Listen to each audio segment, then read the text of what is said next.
Hello, my friends. 327 Starman here. It is April 26, 2015, and this is my review video for WWE Extreme Rules 2015. Now, to get started on this review, I guess I'll start off with the kickoff show that they have. It was going to be the match was Bad News Barrett versus Neville.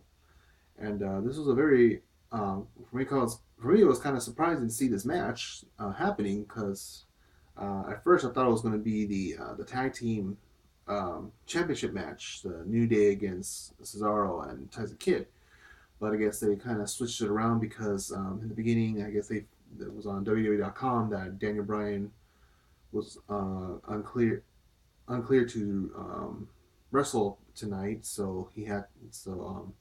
they had to pull him out of his match with Bad News Barrett. So, and I guess they switched those two matches around. So I guess we had Bad News Barrett versus Neville. But either way, this match was a very good match, and always very good to see Neville in the ring doing his thing, and didn't disappoint.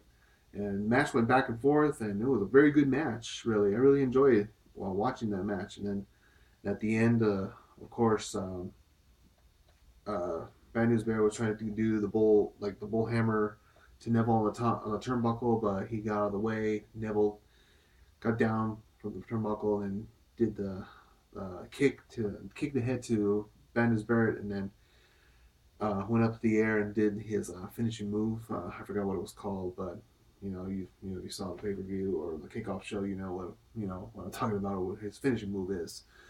I keep getting side, keep getting I can't get the name of this move, but I'll get it eventually. I will. Either way, he hit the move and he won his match. So it was a very good match. The kickoff show.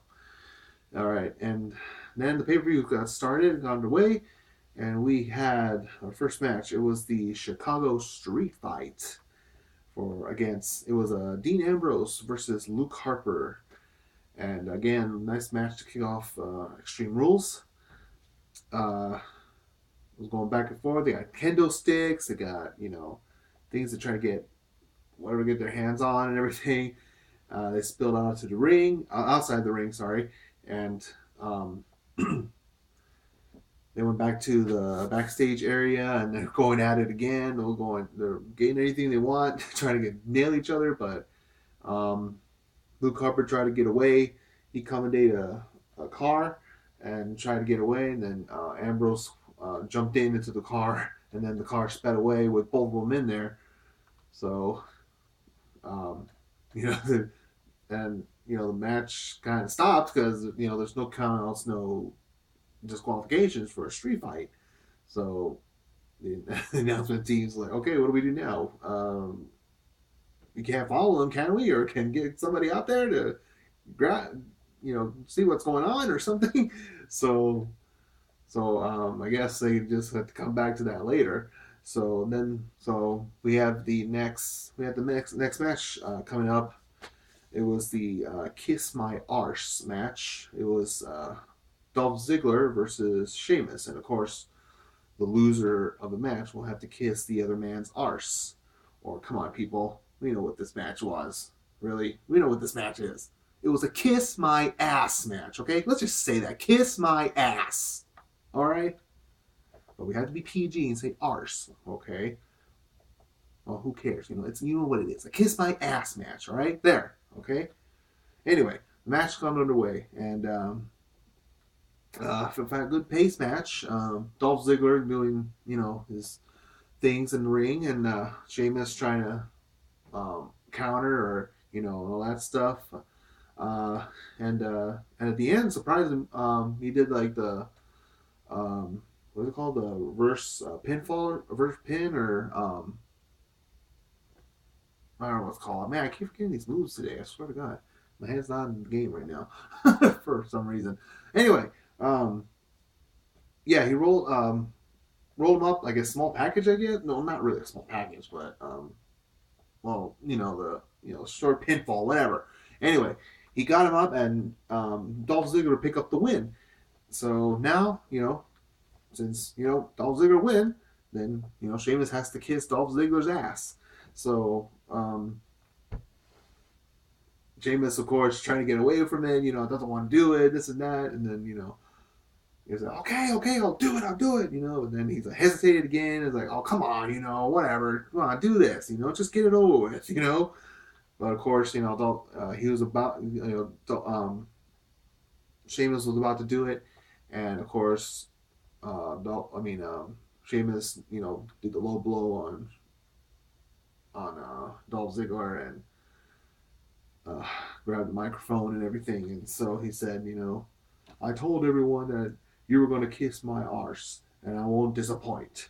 And so he grabbed Dolph Ziggler, and then he forced him to kiss his ass in the ring. So, um, good. Well, good with that, dude. Whatever. Anyway, it was a okay match, pretty good. And next we had the tag team WWE Tag Team Championship match. It was the New Day versus Tyson Kidd, and Cesaro. Um, and the two New Day members was competing was Kofi Kingston and Big E, and it was all it was a right match. Nice, pretty good. Um, there's some parts I try to um, try to get I was trying to get into this match, but I don't know, for some reason for me I don't know, I just didn't have way to get into it. But in some parts I see pretty good awesome moves from from both teams, especially when Tyson especially when Tyson Kidd oh no, not Tyson Kidd, Cesaro, there we go. Cesaro suplexed Kofi Kingston from the outside, from outside of the ropes, the ring, and then suplexed him inside the ring. That was pretty cool.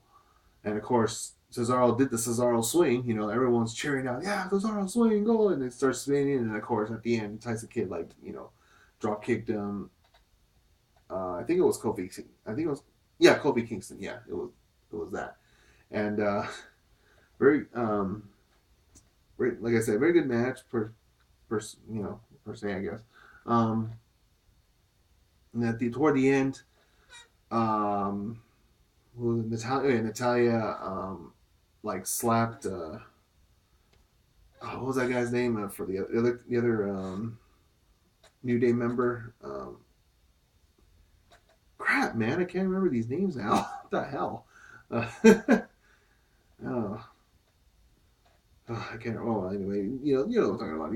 If you've seen it, Anyway, after that, and then suddenly, the other team, Cesaro came and attacked him, and then the other oh yeah, Big E attacked him also too, and then at the end, Kofi, yeah, made the pinfall, but holding the tights, and then the New Day became the new WWE Tag Team Champions. Yeah, Tag Team Champions. So the New Day celebrating as always, going, doing this their clap thing, and then at the end they show the backstage interview with Renee Young with the New Day, you know, cheering themselves and like, this is a new day for us. We're the new tag team champions and everything, and oh yeah, there is a new day for the tag team champions, and it sucks. And then toward the end of the video, and then toward the end of the promo, we had the car that was drove away by Luke Harper, and Dean Ambrose came by, crashed into a trash can or whatever. Luke Harper got out of the car, and then Dean Ambrose um, came up on top of the car, and then about to attack Luke Harper, but Luke Harper got out of the way and squashed the New Day. Dean Ambrose squashed the New Day in the backstage area. Um, and so the fight continued with them, Dean Ambrose and Luke Harper coming back into the ring and to finish off the match because they never finished it.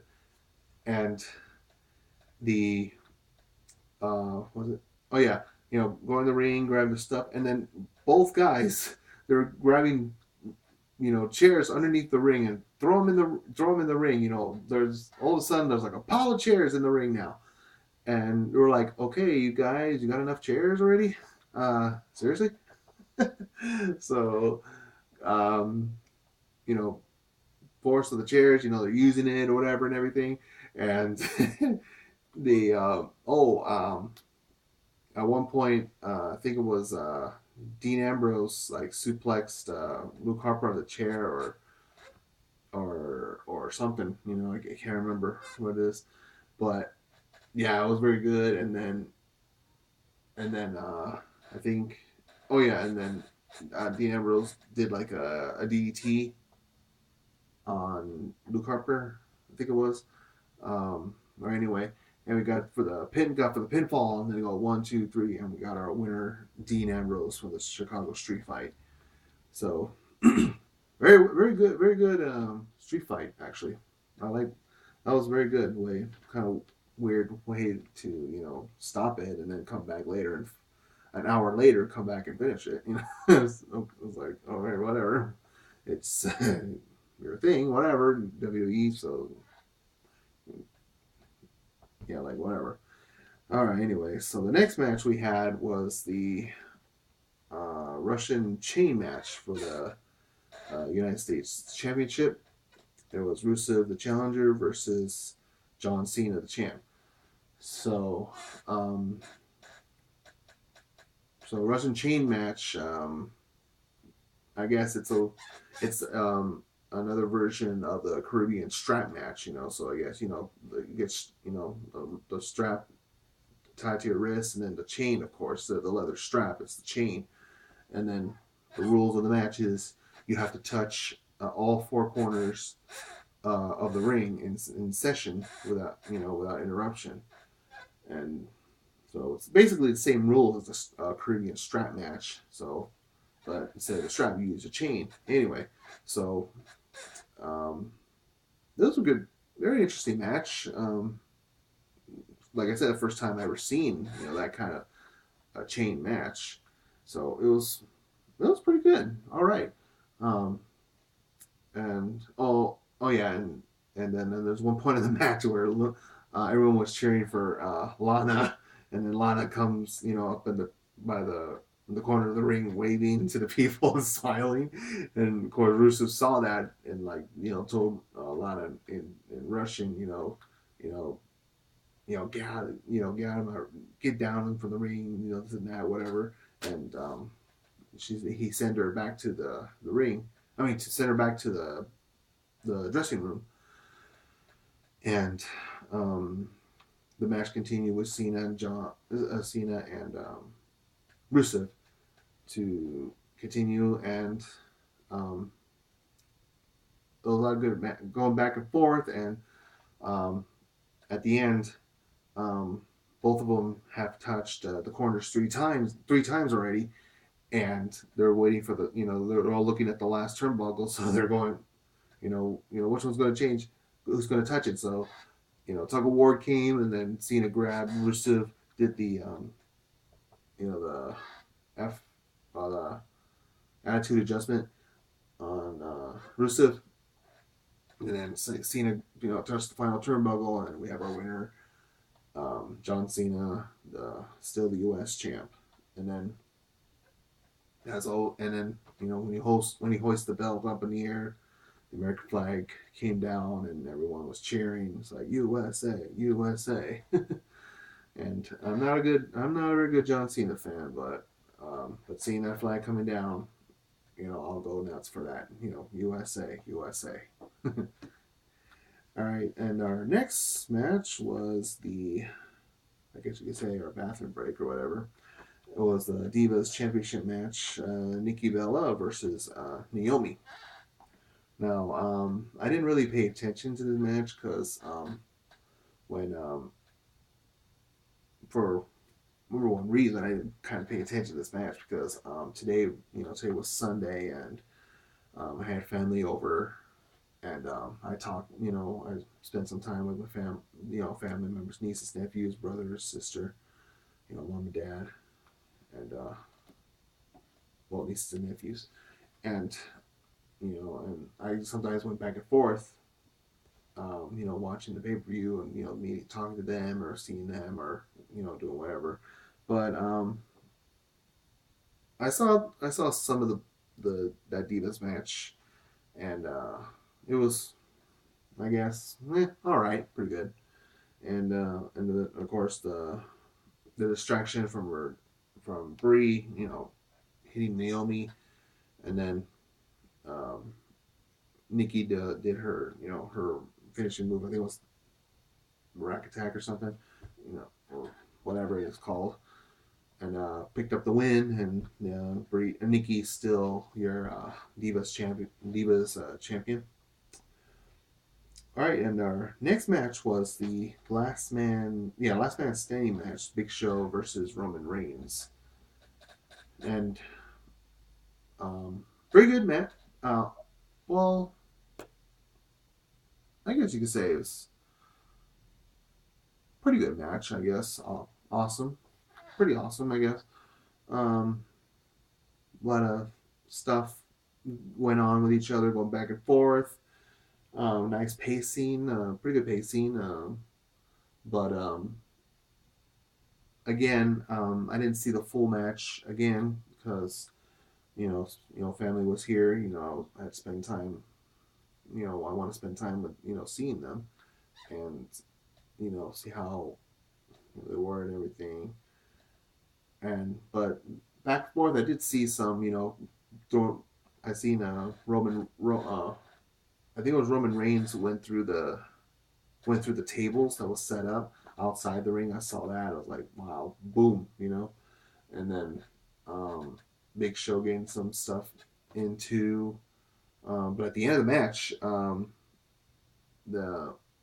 like toward the end of the match, um, outside of the the announce table, Reigns did the spear on Big Show onto the Spanish announce table, which is always Spanish announce table always gets the raw end of the deal right here.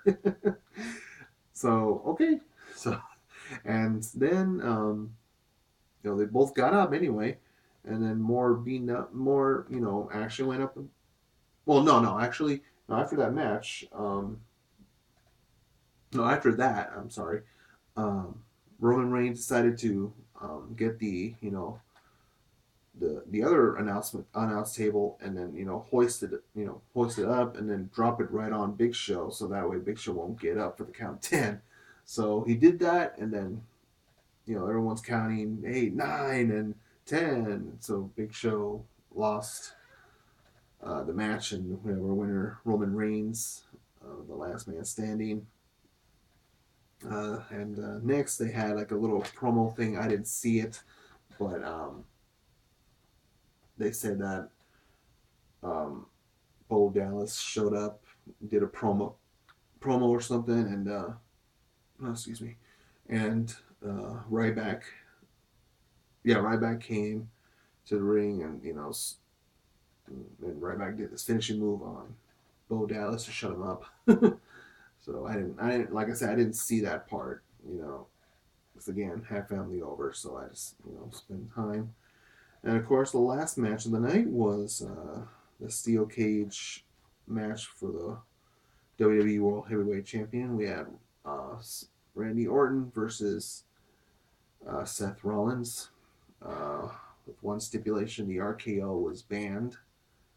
So start up the match. Oh yeah, and Kane was the gatekeeper of the cage. So the match started. Um, there was plenty of times Seth tried to every time when Randy Orton threw Seth Rollins on the cage, Seth Rollins will like grab the cage and start climbing, and Randy Orton will stop him to from escaping. And the other and then and those at some points where Randy Orton wanted there was other plenty times where he wanted to, there was a perfect setting for an RKO, but he can't do it because if he does an RKO, then the match is over.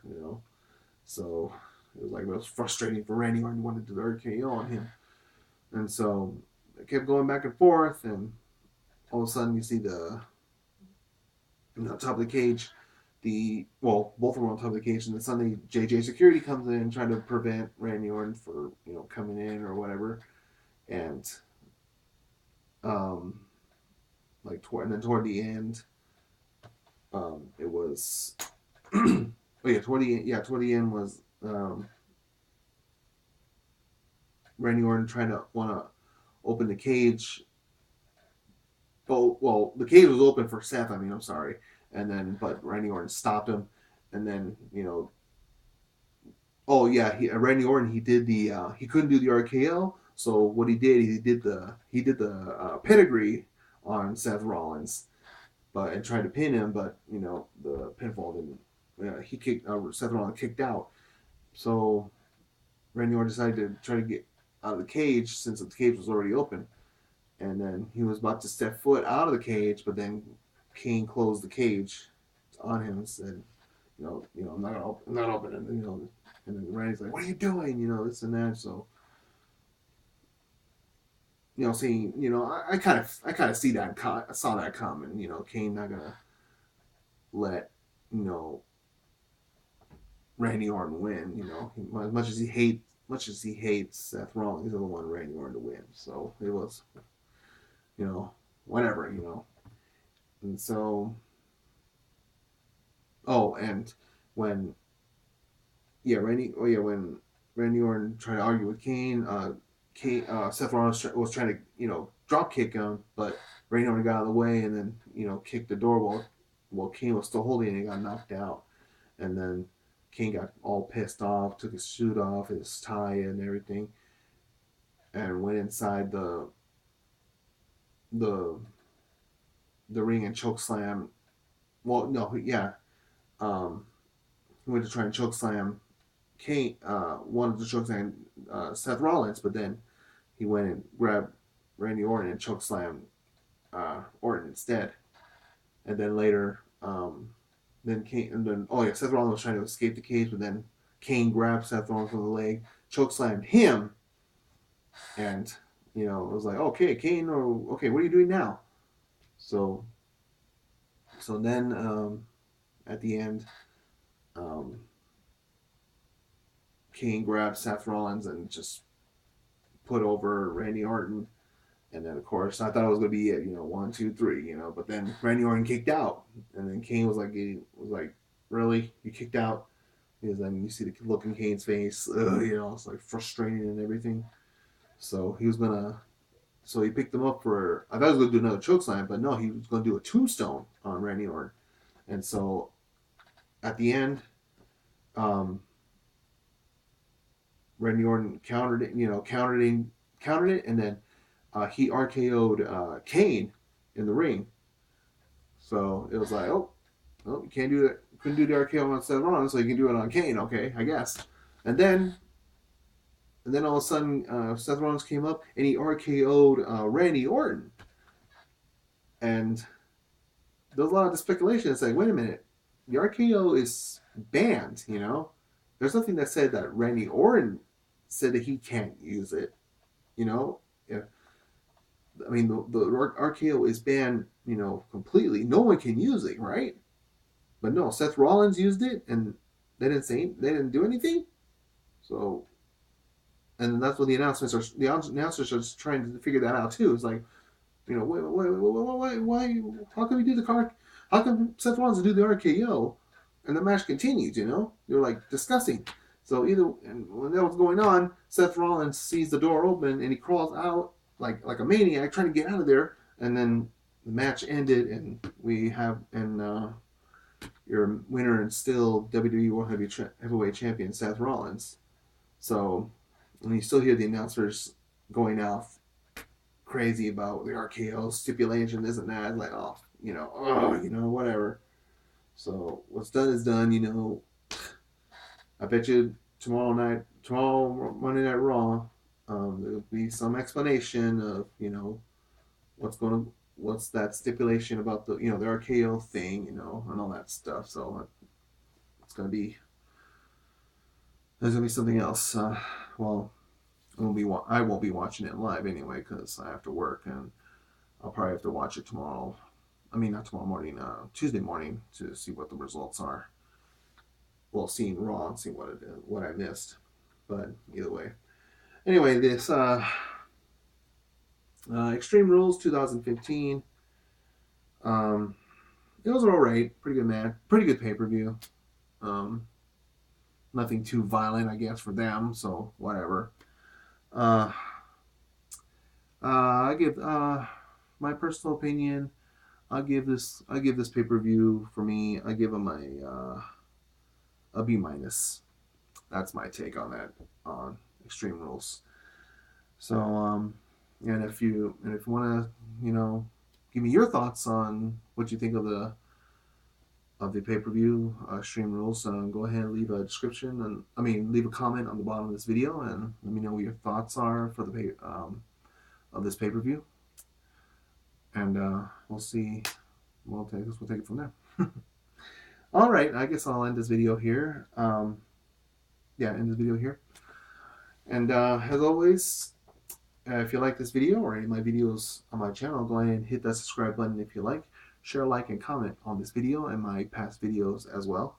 And as always, this is 327 Starman, and you guys have a wonderful day.